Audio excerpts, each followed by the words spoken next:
σου συνέβαλες και σήμερα στη νίκη, πέτυχες το καθοριστικό δίποτο στο τέλος. Ήταν μια πολύ σημαντική νίκη για μας σήμερα, από όλες τις απόψεις.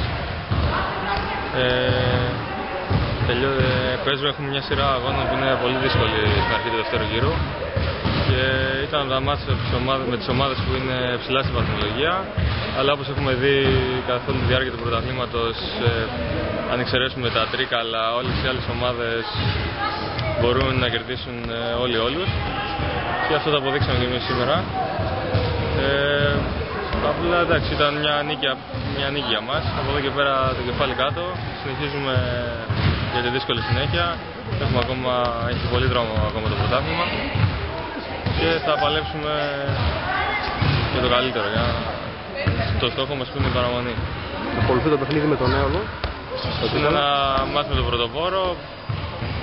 Εντάξει, εμείς θα κάνουμε αυτά που είναι να κάνουμε σαν Ηρακλής και θα πάμε για το καλύτερο με στα Τρίκαλα.